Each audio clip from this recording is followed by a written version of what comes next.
Welcome, dear listener. If you enjoy these chilling tales, please subscribe for more horror. Now let's begin. It was the kind of silence that pressed against the walls, so thick it almost had weight.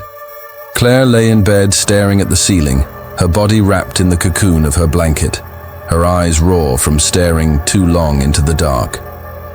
Her suburban home had always felt safe, tucked into a quiet cul-de-sac, where nothing worse than a broken sprinkler had ever happened. But that night, the air carried something different, something heavy and wrong. She had just begun to drift, that fragile threshold between sleep and wakefulness, when she heard the sound. A soft scrape, like wood on wood, faint, deliberate. It came from downstairs. At first, she told herself it was the old house settling, the groan of beams shifting as temperatures cooled. But then it came again, scrape, a pause, another scrape. Her throat tightened, the rational part of her brain urging her to stay still, to ignore it. But the animal part of her body screamed that something had crossed into her home. She sat up, heart pounding in her chest, straining her ears. The sound stopped. Minutes passed. She pulled her phone closer from the nightstand, unlocking the screen, the glow lighting her pale face. No messages, no alerts. She considered calling the police, but hesitated, ashamed to waste their time if it really was just the house. Still, she gripped the phone like a lifeline and held her breath. Then came the sound of something heavier, a footstep, slow, measured. On the wooden floor of her living room below, Claire froze, every muscle screaming. She wasn't imagining it. Someone was inside. The phone trembled in her hand as she tapped in the emergency number, but before she could hit call, a new sound reached her ears, a whisper. Not words, not clear, just a low rasp, as if someone were breathing syllables into the air. It floated up the stairs, stretched thin and curled around her. Her body moved before her brain could catch up. She slipped silently from her bed, toes sinking into the carpet, and inched toward her bedroom door. It was cracked open slightly. She pressed her eye to the sliver, staring into the hallway. The glow from the nightlight in the hallway barely touched the shadows. Everything seemed still, but then, from below came a creak, followed by the faintest sound of dragging. Something was moving toward the stairs. Her instinct told her to run, to bolt through her window and scream for help, but she found herself paralyzed, eyes glued to the crack. Slowly, a figure emerged into view at the bottom of the staircase. She couldn't see details, just a tall silhouette, standing perfectly still, head tilted up as if listening. Then it spoke. Claire. Her blood went cold. It wasn't a shout. It wasn't even loud. It was soft, almost gentle, but it was her name, spoken with an intimacy that made her stomach clench. She stumbled backward, hand flying to her mouth to stifle a scream. The voice came again, quieter this time. Claire. I've been waiting. She scrambled to her dresser, pulling the drawer open, searching blindly. Her fingers brushed against a pair of scissors, and she grabbed them, clutching them like a weapon. But before she could plan her next move, her phone buzzed violently in her hand. She glanced down at the screen, an incoming call, from her own number. The phone slipped from her grasp, landing on the carpet with a dull thud. The ringing filled the room, echoing unnaturally, as though the walls themselves were vibrating. Claire bent to pick it up, but the second her hand brushed the device, the sound stopped. The screen was black. Dead. Silence fell again, but only for a moment. Then came the unmistakable sound of footsteps climbing the stairs. One step. Pause. Another step. Deliberate. Slow. Coming closer. Claire backed into the farthest corner of her room, scissors raised, every nerve ending screaming with panic. She prayed she was dreaming, trapped in some fever nightmare. The footsteps reached the landing. She saw the shadow stretching under her door, impossibly tall, distorting as if it bent and twisted unnaturally. The door creaked. It didn't slam open. It simply drifted, as though nudged by a faint breeze. And in the doorway, framed by the weak hallway light, stood a figure. It was tall, yes, but its limbs looked wrong, too long, joints bent slightly backward. Its head was tilted at an unnatural angle, as though its neck couldn't quite support the weight. and though its face was swallowed in shadow, she saw the gleam of teeth. "Claire," it whispered again. She screamed, the scissors slashing forward, but the figure didn't move. It just stood there, whispering her name over and over, each repetition more distorted, as though its voice was unraveling. She lunged at it, desperate, and her blade cut through empty air. The hallway was empty. She blinked, gasping, spinning in circles. The doorway was clear. The shadow was gone. Only silence filled the house. Her phone lit up again. She snatched it off the floor. A single notification appeared. An audio file had been sent to her phone. No sender listed. Just a file titled "Upstairs." Hands shaking, she tapped it. The recording played, and her own voice filled the room, ragged, terrified. "He's in the house. He knows my name. Please, help me!" Then a sharp gasp. Then static. Her blood turned to ice. That was her voice, but she hadn't spoken those words. Not yet. Behind her, the closet door creaked.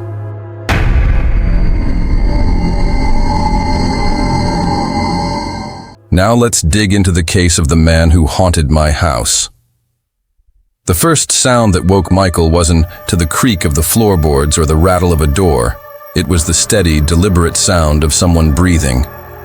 He opened his eyes in the dark, disoriented, unsure if he had been dreaming. The room was quiet, his curtains drawn, the faint glow of the digital clock reading 3:17 a.m. He held his breath, listening, and for a moment thought he'd imagined it. Then it came again. A low exhale, long and measured, as if whoever it belonged to was standing only a few feet away. Michael's skin prickled, and he forced himself upright, scanning the room. Nothing. The chair by the corner was empty. The floor was bare except for his crumpled jeans. His bedroom door was shut. Still, the sound lingered, close, oppressive. He sat frozen for several minutes before he finally told himself he was being ridiculous, chalked it up to a half-dream, and lay back down. But as soon as he pulled the blanket to his chin, the sound of breathing returned, this time louder, right above him. His eyes shot open, his body paralyzed, heart thundering in his chest. Slowly, against his better judgment, he tilted his gaze upward. For the briefest second, he thought he saw movement on the ceiling, an outline darker than the shadows, but when he blinked, it was gone. He slept with the lights on the rest of the night. The next morning, Michael convinced himself it had been nothing, a trick of exhaustion. He'd been working late shifts, surviving on caffeine and little sleep. His brain was bound to betray him eventually. But as he poured his coffee, he noticed something odd. His front door lock had scratches around it, as though someone had tried to force it. His stomach twisted, but he told himself maybe it had always been that way, and he simply hadn't noticed. He left for work, shaking off the unease.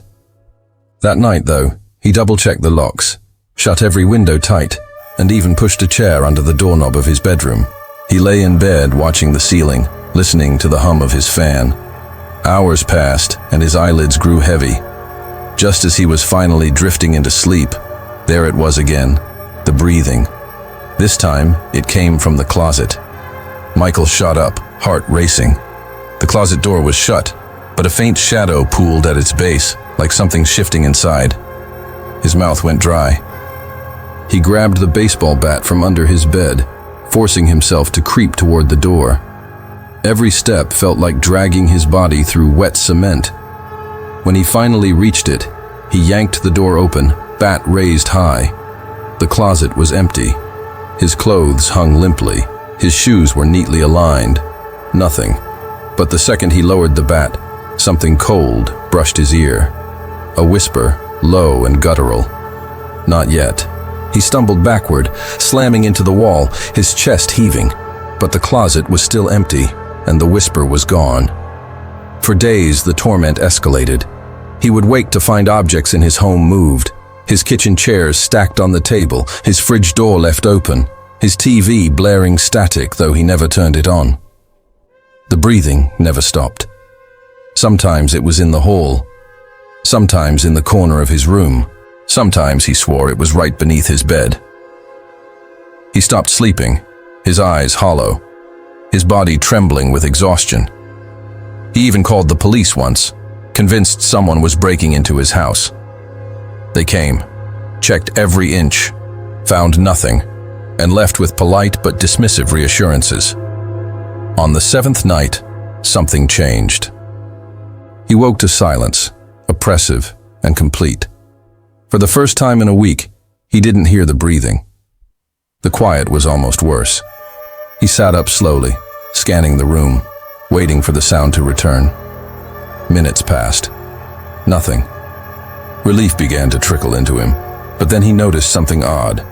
His phone, which he had left on the nightstand, was lying on his chest. He picked it up cautiously.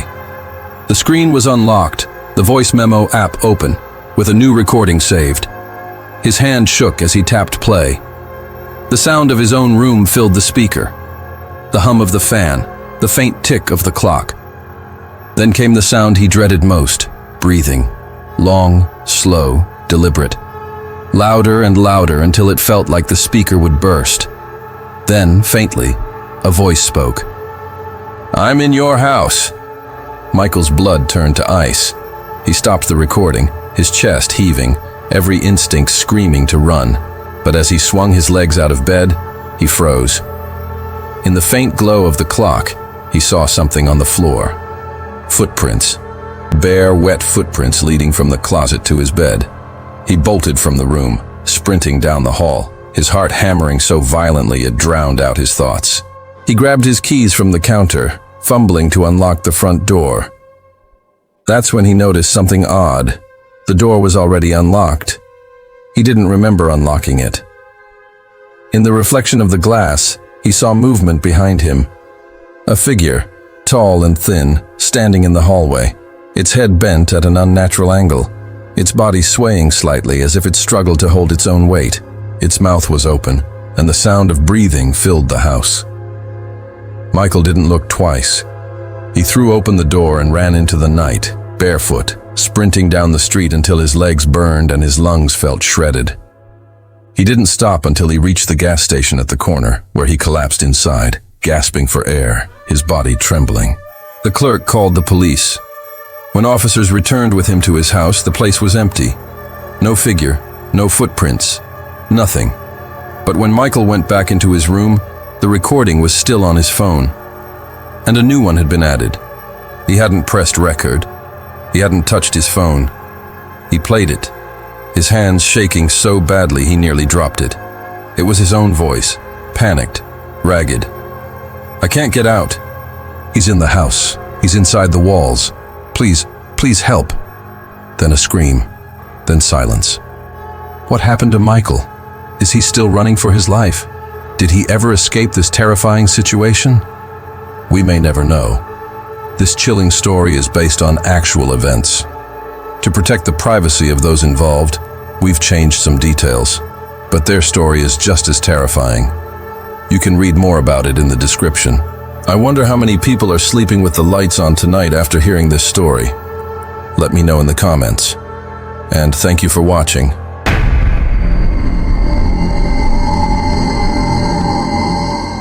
This chilling case is unsolved to this day, and the recordings are haunting. This is the creepy case of the girl who called 911 but never got a response. There's a kind of silence in the middle of the night that doesn't feel empty. It feels full, so heavy it presses against your chest and forces you to listen for something that hasn't yet revealed itself. Lauren woke to that silence one winter night, the kind that made the shadows stretch too long across her bedroom walls. At first she thought it was a dream, the lingering chill of a nightmare that had slipped away the moment her eyes opened. But then she heard it. A click. The unmistakable metallic sound of her back door unlocking. Her breath caught in her throat. She lived alone. She hadn't invited anyone in. She hadn't given a key to anyone. She sat upright, straining to listen, her heart pounding so loudly she was sure it would give her away. Then came the slow, deliberate sound of the door opening, hinges moaning softly. She wanted to believe she'd imagined it. She wanted to believe it was nothing. But then came footsteps, slow, measured, padding across her kitchen floor. The rhythm was wrong. Not the shuffle of someone familiar moving through their own home. but the cautious exploration of an intruder. Lauren's phone was on the nightstand. She reached for it, her hand trembling. She dialed 911, but before pressing call, something stopped her. From the hallway came the faint creak of the floorboards, as though someone had shifted their weight deliberately. Then, after a pause, a whisper. Lauren. Her fingers froze on the screen. No one should have known her name. The sound wasn't loud, but it carried with it an intimacy that made her skin crawl. Whoever was in her house wasn't just an intruder. They knew her. The whisper came again, this time closer. Lauren, don't hide. She scrambled silently from her bed, bare feet pressing into the carpet, phone clutched tight. She thought of climbing out her bedroom window, but the old latch was stiff and would make too much noise. Instead, she crept to the closet, slipping inside and easing the door almost shut. She crouched in the dark, her breath shallow, listening as the footsteps approached. Each creak of the floorboards brought them closer. She could see a sliver of the hallway light spilling under the closet door, and soon, a shadow fell across it. A shape stood perfectly still just outside her room. Then, slowly, the bedroom door creaked open. Lauren bit her hand to stop herself from crying out. The silence stretched unbearably. Then came the sound of the intruder stepping inside. She could hear the faint rasp of their breathing. They were close, so close she imagined she could smell them. Then came the worst sound of all, a soft scrape, wood on wood. The sound of her closet door handle turning, her chest constricted. She lifted the phone and finally pressed the emergency number. The line rang once, then cut off. Dead silence. Her screen went black. The closet door shifted slightly. She braced herself to scream, to fight, anything, but instead of swinging open, the footsteps retreated. Slowly, they crossed her bedroom and faded down the hall. Then silence again. Minutes crawled by. Lauren stayed frozen in the closet until her muscles ached. Finally, when she couldn't bear it anymore, she pushed the door open and stepped out. The bedroom was empty. The hallway was empty. She crept forward, her phone clutched like a weapon. The house was dark, silent. She made her way to the kitchen, every nerve on fire, and found the back door closed and locked. No sign of a break-in. For a moment, she thought she'd gone mad, that she had dreamed the whole thing. Then she saw the message on her fridge. Scrawled across the surface in something dark and wet were 3 words. You're not alone. Lauren staggered back, her phone slipping from her grasp. She wanted to run, to flee the house and never return. But before she could move, she heard something from the ceiling above her. A faint scrape, followed by a low chuckle. Someone, or something, was in the attic. The sound moved across the ceiling directly over her, then stopped. Silence pressed down again. She ran for the front door, fumbling with the lock, yanking it open, and froze. The outside world looked wrong. The street she'd known her whole life was swallowed in fog, every house cloaked in shadows. And there, at the end of the street, stood a figure. Too far to see clearly, but tall, motionless, watching. She stepped back into the house instinctively, slamming the door shut, only to hear the whisper again, right behind her ear. Lauren. Her scream never left her throat. The world went dark. The following morning, Lauren's neighbor found her front door wide open. The house was empty, silent. No sign of struggle, no sign of Lauren. Only her phone, lying in the middle of the kitchen floor, with a single recording saved. When the police played it back, the sound of her terrified breathing filled the room, followed by the voice whispering her name, then silence, then a click, like a door closing. Hi everyone, this was an original story written for this channel. If you enjoyed it, please give it a like. And don't forget to subscribe for more content just like this one. Also, if you want to hear more scary stories, check out my podcast where I publish new episodes every week. You can listen to the podcast on various platforms. Thank you so much for watching and take care. Now, if you really want to up your home security game, try these options. While none of these will protect you from supernatural occurrences, They may come in handy in the event of a break-in or intrusion. Option 1. The DIY Smart Door Lock. These Wi-Fi-enabled locks can be controlled remotely from your smartphone and provide an audit trail of activity, meaning you can keep track of who's entering and exiting your home. Plus, with most of these options, you can grant temporary access to guests without giving them a physical key. Some even offer auto-locking features, so you don't have to worry about forgetting to lock up when you leave the house. Option 2. Motion Sensor Lights. These battery-powered lights can be mounted in dark areas of your home, such as closets, hallways, and under stairways, to automatically illuminate the space when motion is detected. They can also be used outdoors to light up your pathway and deter intruders. Look for models with adjustable sensitivity and brightness levels for optimal functionality. Option 3. Wireless security cameras. Wireless. These easy-to-install cameras connect to your Wi-Fi network and allow you to monitor your home from anywhere. With some systems, you can pan, tilt, and zoom the camera to get a clear view of your property. Many also offer night vision and two-way audio capabilities, making them versatile tools for both security and convenience. Just be sure to choose a camera that's compatible with your internet service provider and has a reliable connection. Option 4. Glass breakage sensors. These inexpensive devices can be installed on windows and doors to detect glass breakage and alert you to potential intruders. They consist of two parts, a sensor that attaches to the frame and a small transmitter that's placed on the glass.